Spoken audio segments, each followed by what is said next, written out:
Good evening, everyone. Happy Friday to you. By a show of hands, who's been to every debate so far? Nice. Thank you very much for being here. Thank you on behalf of New England College, the President's Office, Dr. Wayne Lesperance, the Board of Trustees, the administration, the student body, volunteers. Thank you very much for attending. Obviously, the clock is ticking as far as Election Day is concerned. So this is an important debate for all of the candidates. But before we start, this is the final debate of the primary cycle. Before we start, I want to thank some people. The two Hollies, the event planners here at NEC. Let's give them a round of applause for putting it together.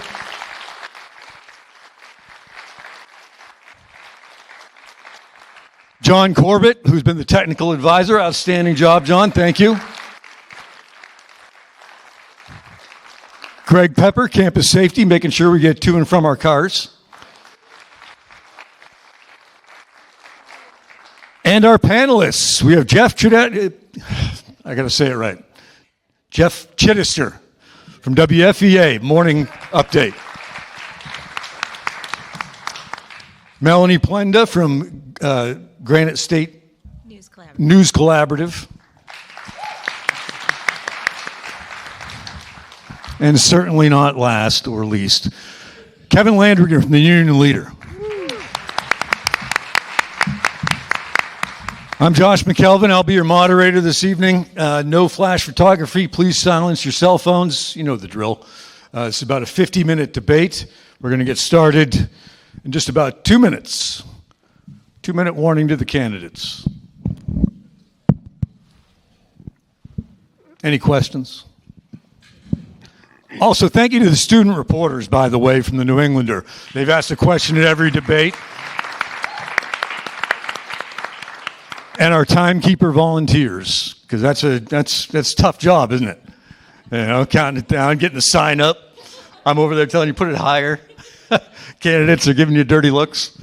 Thank you very much for everybody. And if I missed anyone, I apologize. But a lot of people did a lot of work to put this together, and we're looking forward to the general election debates as well. So we're all voting on Election Day, right? Yeah. Let's get out the vote, New Hampshire. It's our civic duty. All right, everyone, welcome to New England College and Putnam Theater for the Live Free or Die primary debates. Tonight we're going to hear from the Democratic candidates for governor. So let's get right to it by introducing them. We're going to start with John Kuiper. He's a restaurateur, an author, musician, and served in the town council in Newmarket as well as the zoning board and energy and environment committee. John still resides in Newmarket with his 8-year-old son, Ollie. Let's hear it for John. Thank you. Joyce Craig. Joyce Craig up next. She's the first woman to be elected to mayor of Manchester, an office that she's held since 2017. Prior to that, she served on the Manchester School Board and served 6 years as a Manchester alderman. Craig is married and has 3 children. Mayor? Thank you.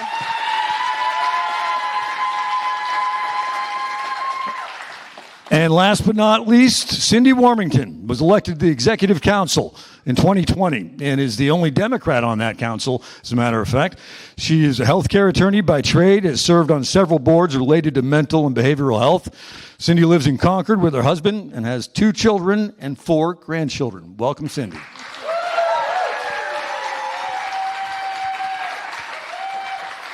Prior to the debate, we drew cards to determine the order of speakers, and we're going to begin with the opening statement with Mr. Kuiper. Take it away. Thank you so much for having me here.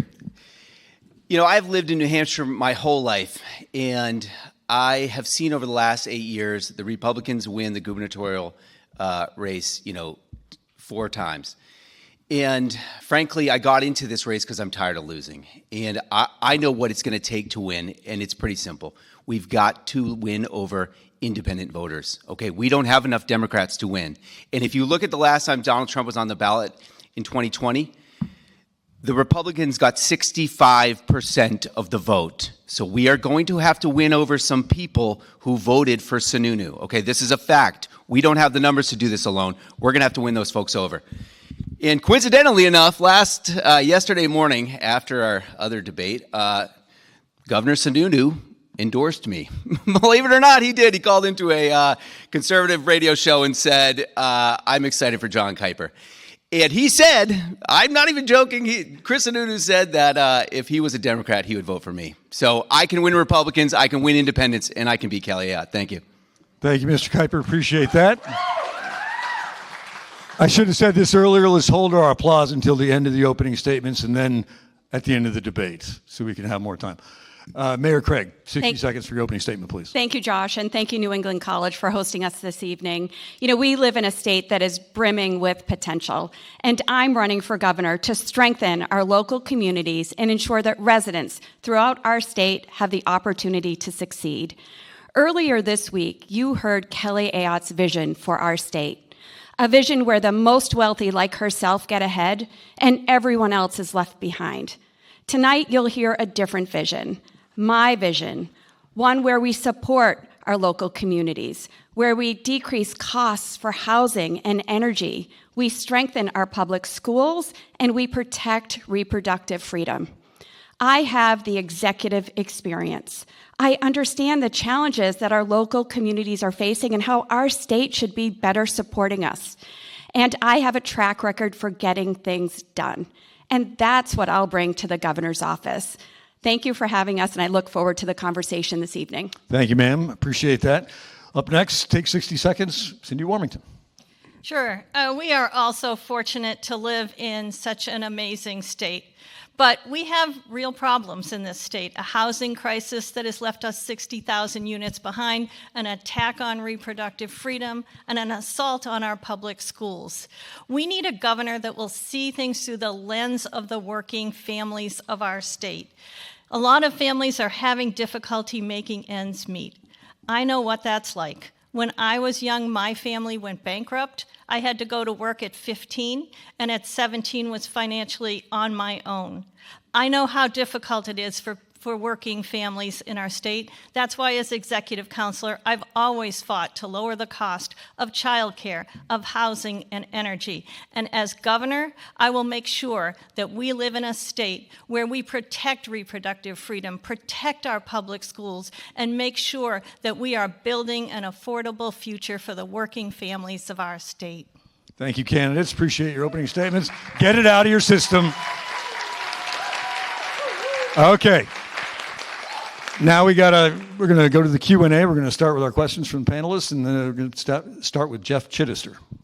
This first question is for Mayor Craig. Every year you were mayor, you were listed were an owner, partner, employee, or investor in your husband, Tom's law firm. That was over the years defending those accused of crimes involving opiates. Have you drawn an income from the firm since you left office last December, and what of Mrs. Warmington's claims that you yourself somehow profited from this epidemic? So I'd like to clarify one thing, or a few things. One, my husband is Mike, not Tom. And two, my husband was a prosecutor and a criminal defense attorney, providing constitutionally protected work. And I think what you're referencing is Councilor Warmington's claim that, she's deferring from her record of being a Purdue Pharma lobbyist. She chose to be a lobbyist. She chose to be a business agent for a pill mill. That is very different than providing a constitutionally protected service to individuals throughout our state. Miss Warmington, the other half of Joyce Craig's ad is about your 20-year representation of Pain Care, a network of clinics in which an employee went to federal prison for overprescribing, and the late owner surrendered his medical license after there were sexual harassment allegations against him. Please tell us how those legal experiences make you more qualified than Joyce Craig to deal with what remains a very serious problem in our state. You know, like most people in New Hampshire, I know the pain of having a family member struggling with opioids. And I am disgusted by Joyce Craig attacking me for legal work I did more than 20 years ago, before Purdue Pharma's lies were known. I have spent literally decades fighting to help families devastated by opioids. And Joyce Craig is smearing me because she can't defend her own record in Manchester of raging opioid overdoses and homelessness. Now Joyce Craig says she wants to run New Hampshire like she ran Manchester. If that's the case, Democrats will lose this election. Just like they lost in Manchester in the mayoral race last November. And we not only lost the mayoral race, but we lost all the way down the ballot and lost the Board of Aldermen for the first time in more than 2 decades. If I'm the nominee, this race will be about Kelly Ayotte's failures, not Joyce Craig's. Ms. Craig, take 30 seconds. Thank you. I would like to say that we lost a family member to this opioid crisis.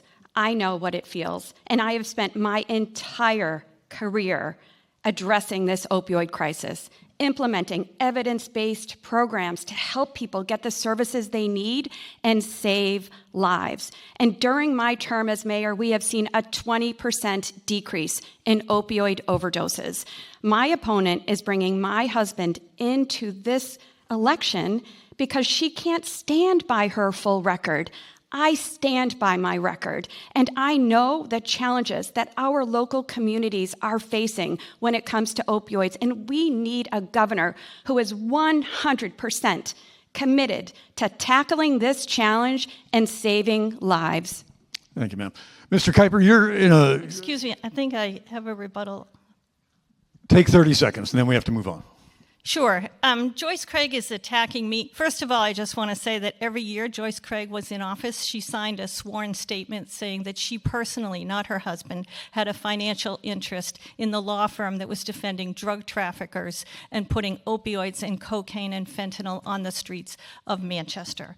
Secondly, I just want to say that my legal work is legal work. And I've had literally hundreds of healthcare clients in my career. And to cherry pick my work is completely misleading. We got to move on. That's what she's doing here. Thank you very Our much. full records are on the ballot. Our full records are on the ballot. And she chose to be a lobbyist. We have to move on. Mr. Kuiper, obviously you're in a race with 2 candidates who have more name ID and presumably a bigger campaign war chest. I guess that's a good thing because you don't have some of these ads that are going back and forth.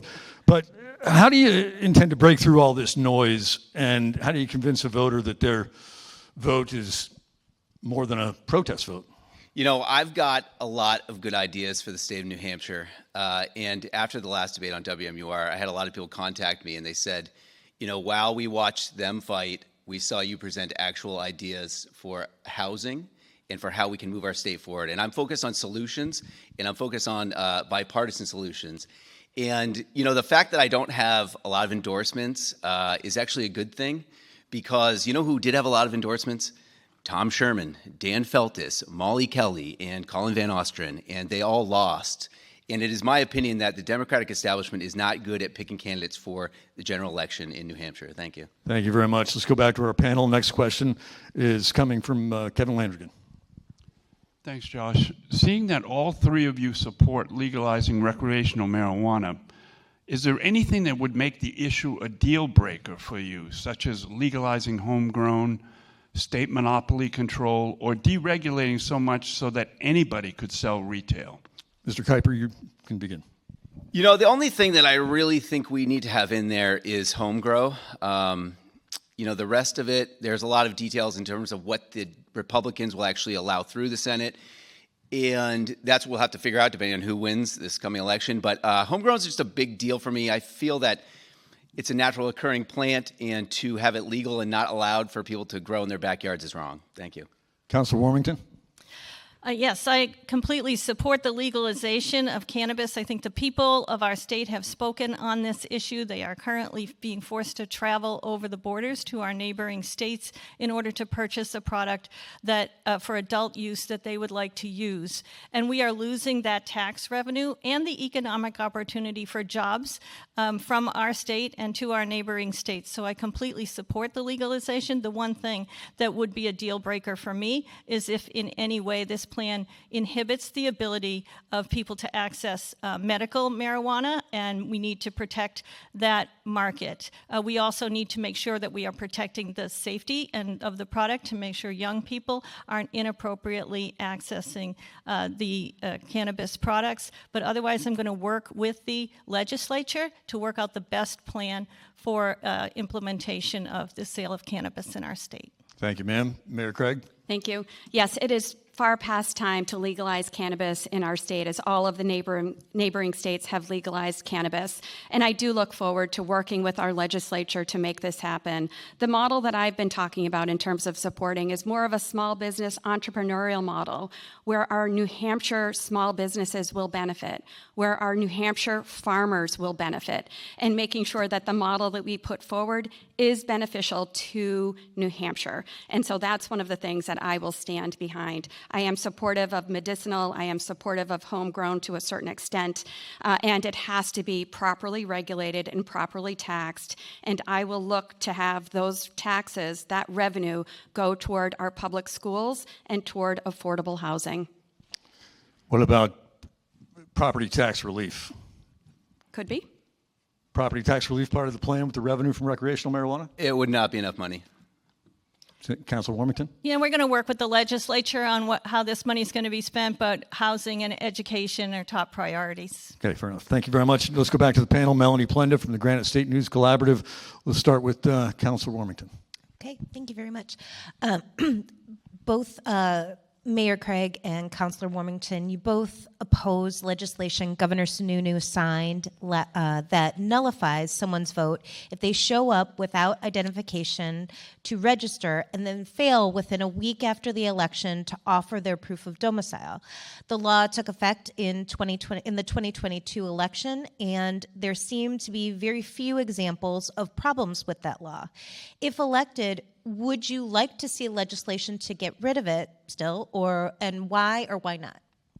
Yes, well, we start with the fact that the right to vote is the right upon which all of our rights are predicated, and we must absolutely not only protect the right to vote in our state, but expand voting rights. We need to make it easier for people to vote, not harder. This piece of legislation in particular is offensive because it requires people to file provisional ballots, and their actual identification can be revealed as a part of the process of reviewing, and how they voted can be revealed. And this law is under challenge, and it should be. We need to make sure we are expanding access to vote, and I would be in favor of anything that helps expand the right to vote for people who are eligible to vote, and that is a priority in my administration, not restricting access to the ballot box. Mayor Craig.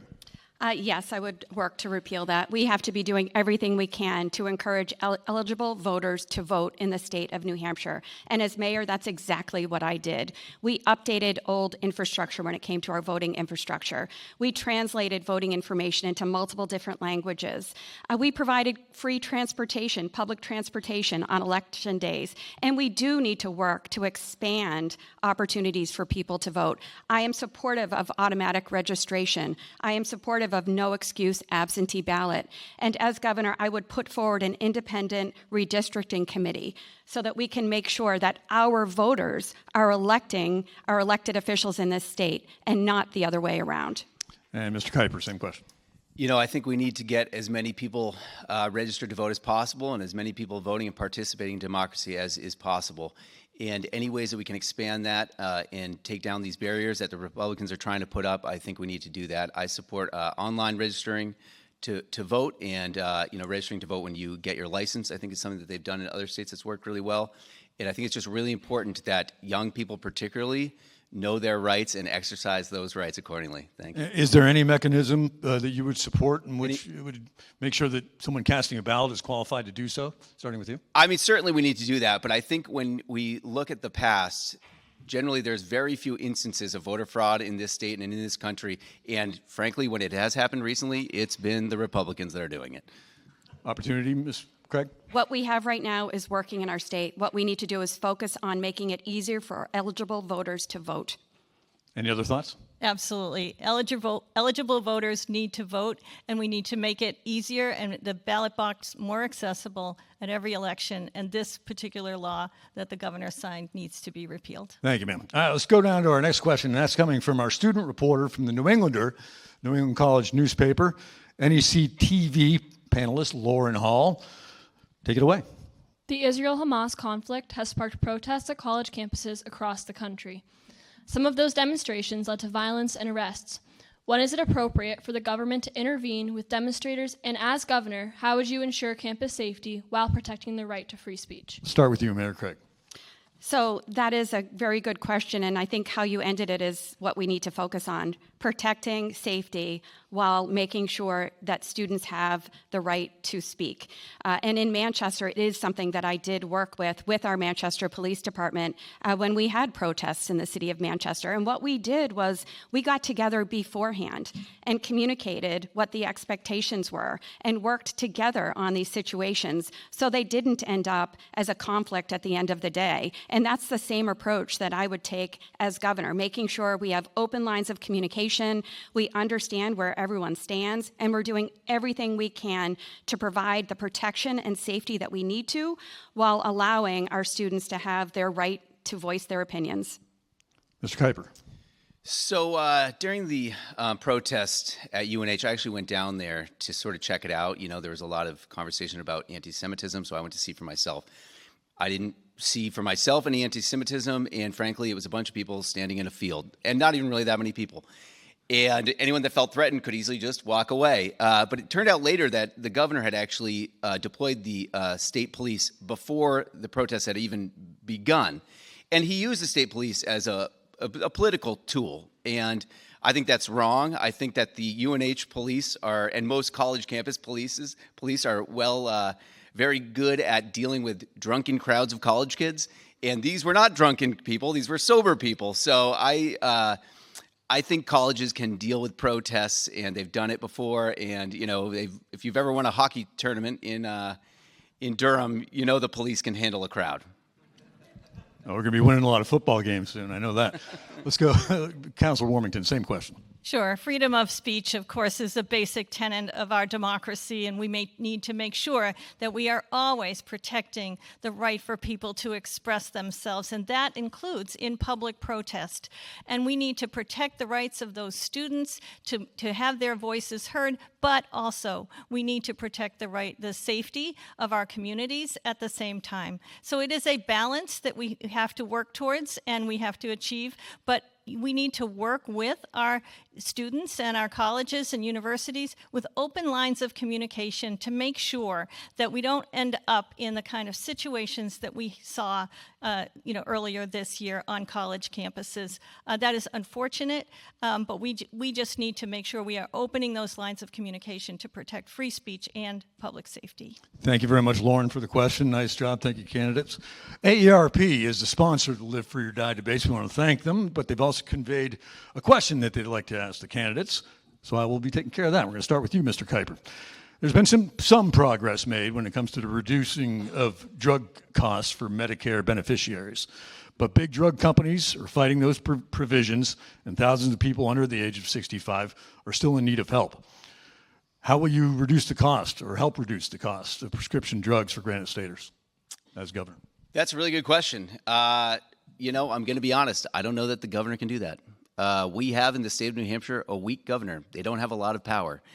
People frequently forget this. They think that the governor can go out there and just legalize abortion, legalize cannabis, and do all these things. But without the legislature and without majorities in the legislature, that is impossible, which is why I'm running as a young person who I believe can turn out young people and working class people to get the majorities in the legislature to do things like lower prescription drug costs for seniors. Councilor Warmington, does the governor have any power in this area? Absolutely. The governor should be working hand in hand with the congressional delegation, as I have done as executive counselor, to make sure that the needs of our people are being conveyed to the congressional delegation and that people on the ground are bringing forward their ideas of how this can be done and working with our congressional delegation to make it happen. On a statewide level, we can address the Medicaid issue directly in dealing with our pharmacy benefit management services through our Medicaid program. We can can address those issues here on a local level and work with our congressional delegation. I have to say, though, that everyone needs to be aware that Kelly Ayotte on this issue would not do anything to reduce costs. She voted against the Affordable Care Act multiple times. She voted against legislation that would reduce the cost of prescription drugs for our seniors. We cannot have Kelly Ayotte in the corner office. And Mayor Craig, same question. Thank you. Yes, I am grateful for the work that our federal delegation has done in decreasing prescription drug costs, but I know more work needs to happen, and I am committed to working with them, as I have as mayor on many different levels. I will say that I know about this firsthand because I am a caregiver for my mother, who's here this evening, and she has very expensive prescription drugs, and so we are experiencing this as a family, and not only addressing prescription drug costs for seniors is important, but we also need to support our caregivers in this state. They are working very, very hard, having another job on top of the job that they have. And I understand that, and I'm committed to supporting our caregivers in our state, in addition to addressing the increase on the prescription drugs. And I'm committed to helping our seniors live better lives in the state of New Hampshire. Thank you very much for the answers, candidates. Let's go back to the panel. Melanie Plenda. Thank you. Given the ongoing challenges New Hampshire faces with mental health and addiction, particularly the overcrowding at the state hospital, the crisis of emergency room boarding, and the shortage of inpatient rehabilitation resources, what specific investments and policy changes would you pursue to ensure that individuals in need of mental health and addiction services receive timely and appropriate care? Let's start with Councilor Warmington. Sure. Many of you may know that my own dad struggled with alcoholism his entire life, and we have a family member who has struggled with opioids. This is very personal to me, as when my dad passed, I channeled all of my grief and energy into working to make sure we get mental health care and substance use disorder treatment to everyone in our state. I've served on the boards of many mental health centers. I have represented them as legal counsel, and I have been committed to making sure that we get access to expanded care in our state. The specific thing we need to do is build out the continuum of care. We've never done that. We've never integrated mental health into our schools or into primary care. We've never built out the partial hospitalization programs we need, or the intensive outpatient programs, or the transitional housing to either help people before they get into the hospital or when they're coming out. This is what we need to do. We need to focus on this like a laser beam. It is not only the most humane thing to do for everyone involved, but it is also the right thing to do from an economic standpoint. Thank you, ma'am. Mr. Kuiper. So there's a couple sort of easier things, at least, that we could tackle at the beginning. One is that Medicaid has not been reimbursing a lot of therapists for their services, and we need to figure out what's going on with that, because there are now therapists that are not taking Medicaid because they're not getting reimbursed by the state. And that's putting some very low-income people putting therapy out of reach for a lot of low-income people, and that is a huge problem. Another thing that we really need to look at is group therapy. I don't know if anyone knows this, but when Freud was working on psychoanalysis, he realized at some point that there would never be enough therapists for all of us. So then he came up with this idea of group therapy. And I think it's a really good model to get a lot of people in a room and just talk about their mental illness and their problems and, anxiety, depression, all these things. I think we could start in the school system and really getting our young people acquainted with their emotions and how they're feeling and being okay with talking about them, because really that's the root of the problem, is us being unable to communicate how we're feeling with each other. Thanks. Interesting. Mayor Craig. Thank you. This is a crisis in our state right now, and I will say that in the Manchester School District, we have integrated mental health services into our school district for our students, and it is something that we should push out through the entire state. And I agree with John. When I met with mental health service providers in our state, they literally said they are providing services for free because Medicaid is not reimbursing them appropriately, and they're at the point where they can't do it anymore. So we need to increase Medicaid reimbursement to our mental health service providers. We also need to cut the red tape for our mental health community health providers. It is standing in the way. And we also need to help them with their workforce shortage.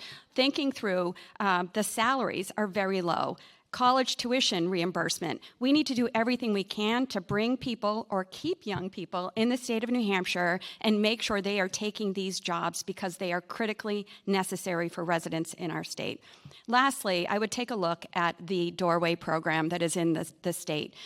We have significant millions of dollars coming from the state into the doorway program, and it is not working effectively. This is the program where anyone suffering from mental illness or substance use disorder is supposed to walk into a door and be connected to services. It's not working. Thank you. Let's go back to the panel. Kevin Landrigan, Union Leader. Energy affordability is a key concern to all Granite Staters. We often hear the phrase all of the above as candidates talk about their approach, but what grade would you give New Hampshire's current energy policy, and what specific policies would you pursue to change it as governor? Mayor Craig. I would give our energy policy maybe a 2. I think we are failing on energy, and What's the scale? What? What's the scale if it's a 2? 2, 1 out of 10, I Gotcha. assumed a 2. Sorry about that. But I've put forward a comprehensive policy plan to address energy in our state, and it focuses on decreasing costs for our residents and our businesses, increasing energy supply, diversifying our energy supply, and making sure we are preserving this beautiful state that we live in.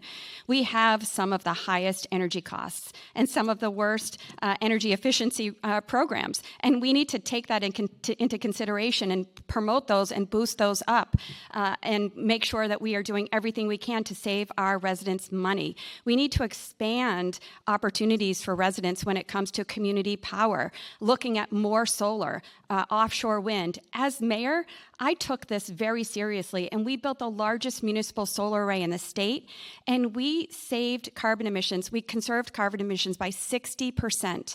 I know how to get this done, and I really look forward to doing this throughout the state. Thank you, Mayor. Councilor Warmington, same question. How do you grade it out? I've graded as an F. Our energy policy has been kept us completely dependent on fossil fuels and has ignored the imminent and real threat that climate change presents to our state. We see it every day. Flooding all over our state, the erosion of the seawall on the seacoast, the crop losses that we experience because of fluctuating temperatures, lack of snow on our ski slopes. We need to tackle climate change once and for all. I often say that I'm the only one on the Executive Council who can actually say the words climate and change in the same sentence. And I have put forth a comprehensive plan that focuses on energy efficiency and investments in renewable energy. I also want to talk about the environmental issues that I have spoken up on. I am the person that has been leading the way on stopping the out-of-state trash coming into our landfills and the toxins ending up in our drinking water with PFAS being spread all over the state and into our drinking water. We've had enough of this garbage. Let's stop the out-of-state trash. Thank you, Councilor. Mr. Kuiper, same question. I'm going to give it a C-, mainly because my dad's here and he spent 30 years working at the nuclear power plant in Seabrook. But that said, we've got about 500 megawatts of clean energy that's waiting to get hooked up to the grid, and the holdup is that there's no financial incentive for Eversource to actually do the paperwork to connect these solar arrays to the grid. So we need to change that relationship between Eversource and the state of New Hampshire to incentivize this clean energy hookups. And we need to really change who's on the Public Utility Commission to get people on there who understand why we need this clean energy. Also, there's some wind projects that are being proposed off in the Gulf of Maine. I think that's really important to pursue those. And there's a lot of great technology that's coming online with batteries, where we can sort of decentralize the electrical grid. So you would have a battery in your house that could be powered with solar and then charged up and then charged back onto the grid when demands were higher. So there's actually a lot of very good things happening in clean energy right now, and the state of New Hampshire just really needs to get on board with the rest of New England and embracing those technologies. Thank you. Thank you, sir. Thank you, candidates. Let's go back to the panel. Jeff Chittister. If elected, you will be replacing a 4-term Republican governor who enjoys some of the highest job approval ratings in the country, despite having to navigate the COVID-19 pandemic and the volatile national economy. Are there any policies by Sununu's administration that you would continue or enhance to help insulate New Hampshire from a potential recession and to help with inflation concerns? Mr. Kuiper. Wow, that's a tough question. I mean, one of the things people have got to realize about the economy over the last 4 years is that every governor of every state has been getting hundreds of millions of dollars of COVID money. So much of Sununu's success rides on all of this money that, frankly, was put on the government credit card. So some of these programs may have been very good programs, but there is not funding that it's going to continue to come from the federal government to continue these programs for the next 10 years or anything like that. So I think it's just really important that we're realistic about our budgets going forward. I mean, we were making $80 million a year in interest payments just off COVID money that we had sitting in the bank for the state of New Hampshire. And that money's going to be gone. So I see the federal purse is getting tighter as we progress with the $34 trillion budget. And I think it's just really going to be hard to replicate a lot of the things that Sununu did because that money is just not going to be there. Thank you. Thank you, Mr. Kuiper. Mayor Craig, is there anything within the Sununu administration economic policy that you would enhance or keep? Yeah, so as mayor of Manchester, I develop the annual budget of $400 million every year. So I understand the process that goes into developing a budget and making sure we're doing everything we can to provide the services that our residents need while also keeping taxes low. I also have the experience of applying for federal grants, and I have received over $100 million from the federal government that have gone to bringing in 7,000 family-sustaining jobs, infrastructure, and a transportation hub in the city of Manchester, and I would continue to do that as governor. It's also important to note that the CHIPS and Science Act, for example, has funding for childcare, and the infrastructure plan has money to address PFAS. So I would actively apply for those funds to bring into our state to address the serious challenges that we have. And we have to make sure we are doing everything we can to stop the downshifting to our local communities, because that is what's increasing taxes, local property taxes. Anything within the Sununu economic policy you think is worth keeping? Not that I can think of. Fair enough. Councilor Warmington. You know, for the past 4 years, I have been the highest-ranking Democrat in state government and the only Democrat on the Executive Council. So it's me going toe-to-toe with Governor Sununu week after week. And honestly, we disagree on essentially everything from a policy perspective, but I want to give him credit that he has been able to put aside our policy differences, roll up our sleeves, and get to work for the people of our state. An example of that is the firefighters' cancer screening program that the governor and I worked together on and got funded earlier this year. That being said, we have real problems in our state and a real crisis in our state that we need to address that have gone neglected under this administration for much too long. I will say that approach of being able to reach across that table, I mean, remember, I'm a minority of one, so if I'm going to get anything done at all, it's going to be by reaching across that table, knowing when to stand my ground, and also knowing how to find the common ground, and that's how you really get things done in Concord. Thank you, ma'am. Kevin Landrigan, next question. I wonder if you folks would say, is there any scenario in which you would support a sales or income tax in New Hampshire? And also, Kelly Ayotte in this campaign has said, I vow to oppose any increase in taxes. Would you make the same promise tonight, or is it irresponsible to say that right now? Councilor Warmington. Sure, I have pledged and I will veto any sales or income tax that would come to my desk. Kelly Ayotte talks a lot about reducing taxes, but what she really means is reducing taxes for people like her, the wealthy. She voted multiple times as a United States Senator for budgets that gave tax cuts to the rich and tax breaks to big companies, big oil companies. She absolutely will not be looking out for the working people of our state. And as I said, I am going to be keep making decisions through the lens of the working families, and we will be building a budget from the ground up that reflects our priorities, and we just cannot get to work on that too soon. Thank you, Councilor. Mayor Craig. Thank you. I do not support a sales or an income tax and will veto anything that comes to my desk. I will say that I do not support tax breaks for the ultra wealthy like Kelly Ayotte. We are losing $160 million in our state right now because of that change. So I will work with the legislature to bring that back, because we need to do everything that we can to make sure we are cutting costs for working families in our state. That's how we do that, and that's what I will do as governor. Mr. Kuiper, same question. I have not taken the pledge because, number one, as a restaurant owner, I collect and pay sales tax called rooms and meals. I also pay an income tax called business enterprise tax. And frankly, it is a slap in the face to every restaurant owner in this state when people say there is no sales or income tax. Those things exist. They provide income for the state. The state could not function without them. Furthermore, there is no way to get property taxes down without another way of paying for the schools aside from property taxes, okay?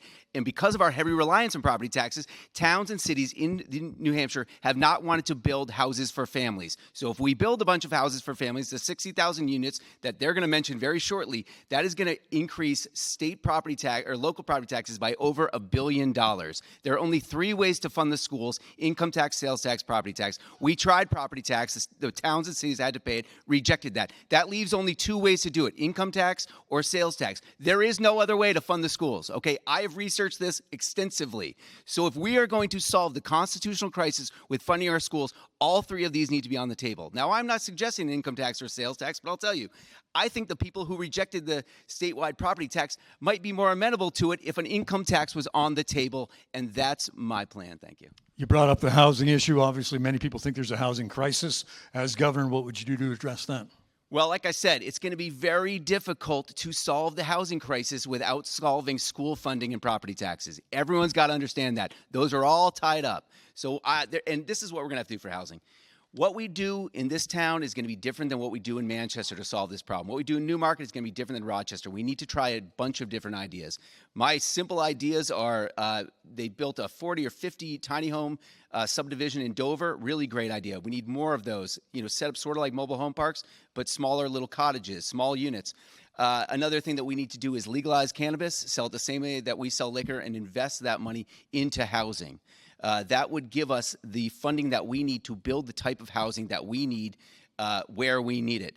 And, another thing that we're going to need is wastewater treatment plants. This is crucial, particularly in the Lakes region and the North Country. And where are we going to get that money? We're going to tax second homes, many of which are owned by people from out of state. And I think there's a pretty good chance that there's a way to put a tax on those second homes that only affect people that don't live in New Hampshire, because the best type of tax is the one that you don't have to pay. Well said. Thank you, Mayor Craig. Same question. Sure. Statewide projections that we need 60,000 housing units by 2030. And I will tell you, as mayor, this is something that I took on. And we have now 2,000 housing units in development. I allocated over $30 million toward affordable housing. And this past December, we broke ground on one of the largest affordable housing developments in the entire state. So I know what it takes to get this done. I'm also the only candidate who has put forward a plan to address the housing crisis, which you can find on my website at joycecraig.org. It includes things like providing density bonuses for affordable housing, providing technical assistance to our local communities so they can address their aged zoning ordinances, providing tax incentives, making sure the New Hampshire Finance Authority is properly funded, and understanding that many of our smaller communities who want to build more housing don't have the infrastructure to support it, the water and sewer. So we need to work at the state level with the housing champions and at the federal level to make sure we get that funding so we can build the housing that's needed for our seniors, for our young people, and for our hard-working families in this state. Thank you, ma'am. Same question for you, Counselor. Yeah, we are 60,000 units behind, and there's only one way out of that: build, build, build. When the governor had $100 million to spend on housing, he came to the executive council, didn't have a word of affordable in there. And I actually reached across the table, worked with my fellow councilors to say, this isn't going to work in my district. It's not going to work in your district either. They agreed with me. I led the fight at the council table. We sent it back to the governor. It came back to us with guardrails around affordable housing. We are building thousands of those units all across our state right now. But we the state government is not going to build our way out of this crisis. We need private developers to be building in our state. And when I talk to them and ask them, why are you not? They tell me zoning.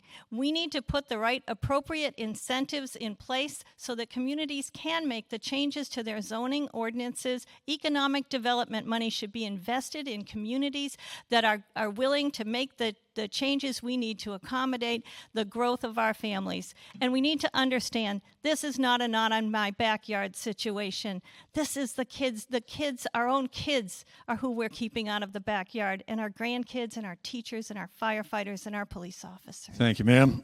Another question from our friends at AARP New Hampshire. Across New Hampshire, 168,000 Granite Staters help their loved ones remain in their homes and communities. These family caregivers sacrifice time, money, and $2.8 billion annually, according to AARP, in unpaid support in the state.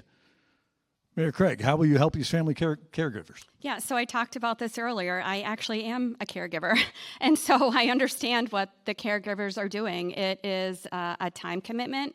It is a lot of work, but we do it for the loving family members that we have, and we're very grateful for it. But we need a governor who understands what these individuals are going through and will provide the supports necessary that they need in order to do both their job and provide the care to their family members that needs to happen. And so I will work directly with AARP, like I have done before as mayor of Manchester, to ensure that our state is most responsive to these individuals who are providing absolute necessary care to their families, and I am committed to doing that.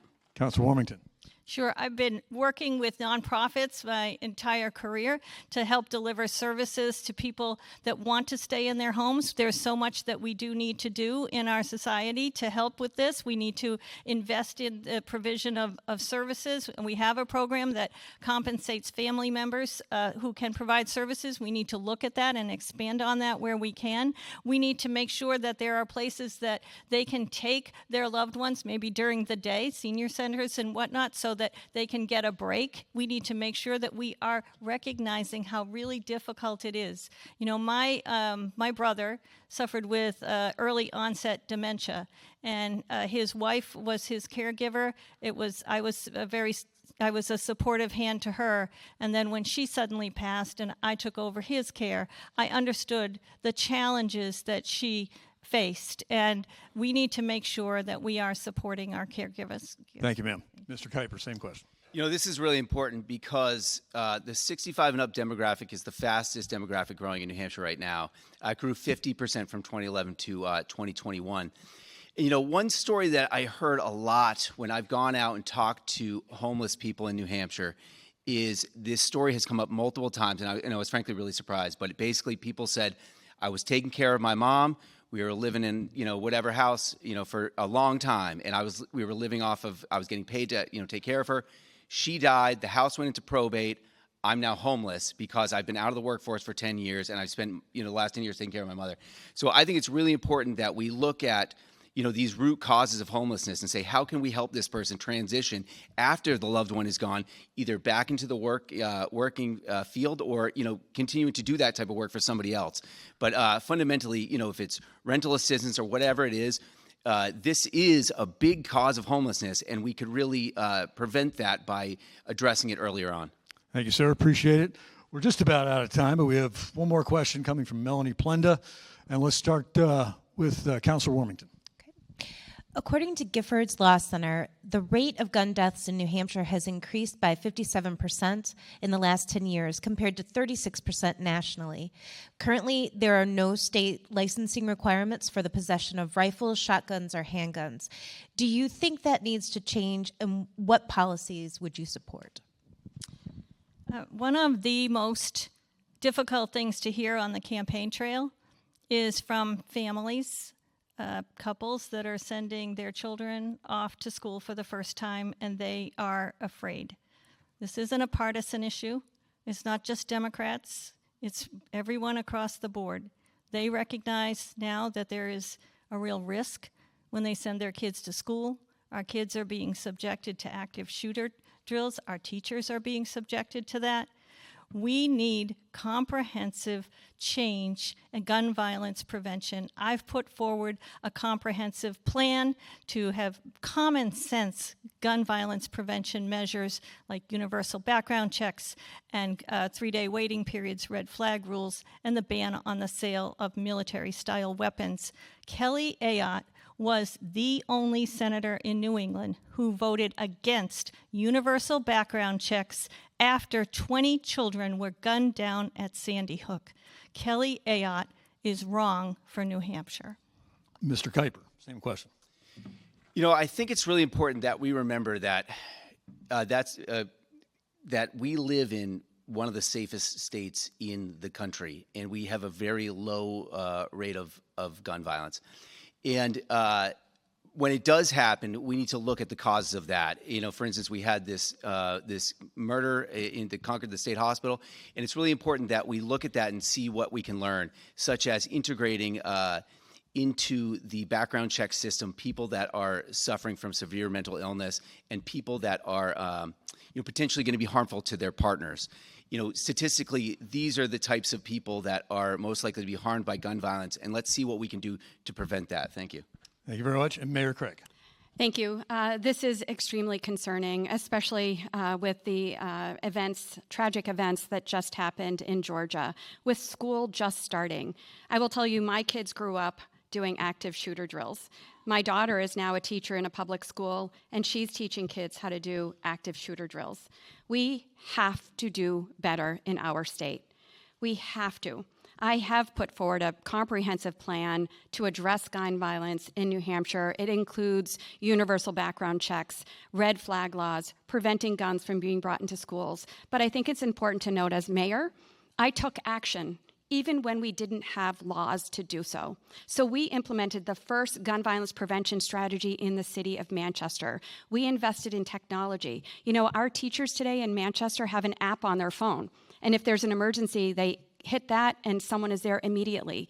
We have to be thinking about both fronts, moving forward with legislation and what can we do to prevent this and protect families in our state. There is nothing more important. I have to say, in terms of clock management, this collectively, you're the best candidates we've seen this week. Yay. They've gotten better. So that's for you. I'm going to squeeze one more in there. Easy choice. Only two choices. Tomorrow, the New England College Pilgrims will play its first football game in 50 years against Plymouth State. Mayor Craig, who's going to win? Well, know your audience. Yeah. I wish New England College the best tomorrow. Well said. Councilor Warmington? Go Pilgrims. There you go. Mr. Kuiper? Go get them. All right. We've reached time for final closing statements. And as I said earlier, we drew to see the order of things, and we're going to begin with Councilor Warmington. Sure. Take 90 seconds. You know, we are so fortunate to live in this incredible state. But as you've heard discussed here tonight, we have real problems with a housing shortage, with assaults on our public schools, on reproductive freedom. We need to make sure that we are making decisions through the lens of our working families. And so many families are struggling right now to make ends meet. I know what that's like. When I was young, my family went bankrupt. By 15, I needed to go to work to help out. By 17, I was completely financially independent. That's where I got my grit, and that's why I fight on the Executive Council for working families every day to lower the cost of housing, of childcare, of energy. And we can do this in this election. We can choose to live in a state that everyone can love who they love and be who they are and make their own reproductive health care decisions. And we can live in a state where teachers are allowed to teach the truth and students can learn. We can live in a state where we invest in a clean energy economy, where we drink clean water and breathe clean air. And we can live in a state where every single working family can put a roof over their kids' heads and feed them and clothe them and give them a great education and still retire with dignity. We've built a campaign that will win this week on September 10th and through to November, endorsed by the most elected officials, by mayors, doctors, firefighters, and by the State Employees Union. And I ask for your vote on September the 10th. Mayor Craig, take 90 seconds. Well, thank you, Josh, and thank you, New England College, for hosting us this evening. You know, there is a lot on the line this election. There are too many families and communities that are being left behind. I am running for governor to strengthen our local communities and ensure that residents throughout our state have the opportunity to succeed. I have the executive experience. I understand the challenges that our local cities and towns are facing, and again, how our state should be partnering with us to address these challenges. I have a record of getting things done and taking on the tough fights, and I have built a campaign to take on and beat Kelly Ayotte. We have raised the most money, set every fundraising record for any Democratic candidate who has run for governor in New Hampshire. Over 500 local leaders and elected officials have endorsed my campaign. Senator Maggie Hassan, former Governor Lynch, the Keene Sentinel editorial board has endorsed me, and 20 major unions, Teamsters, AFSCME, AFL-CIO, Nashua Teamsters Union, Manchester Fire, because they know I will always have the backs of our hard-working families. So together, we can make sure that we are supporting our hardworking families. We are strengthening our public schools. We are protecting reproductive freedom. And we are building a state where everyone has the opportunity to succeed. I ask for your vote on September 10th. Thank you. Mr. Kuiper, bring it home. So the hardest thing for me to realize in this election, and it's going to be really hard for you guys to realize it too, but it's we don't pick the governor. And the Republicans will not pick the governor. The governor will be chosen by the independent voters. And of those 40% that are independent, 15% vote Democratic almost every time. And the other 15% vote Republican almost every time. So there's a slim little 10% in the middle that we have to win over. And those people aren't paying attention to this. They don't care about this policy discussion that we have. They don't really care about the details. They're voting on very basic ideas and basic concepts, such as build a wall. And if we want to win in November, we need to give them a candidate that they are going to trust. And if you look at what the independent voters and who they are generally younger and generally working class people, very similar to myself. I can win these people because they will trust me, because their problems are my problems. And the reality is that it's going to be very hard for Cindy and Joyce to beat Kelly Ayotte for reasons that really are not their fault. But the people that are going to decide this election are going to hear lobbyists for Purdue Pharma, and they're going to vote for Kelly Ayotte. They're going to see videos of homeless people in Manchester, and they're going to vote for Kelly Ayotte. What I can offer you is that I do not have decades of political baggage, okay? And I've got good ideas that the young people of this state are going to show up and vote for. And if you look at the last 8 years, that is what the Democrats have failed to do, and I worry that we have not learned our lesson yet. Please show up and vote for me September 10th. Thank you, guys. Let's hear it for our candidates.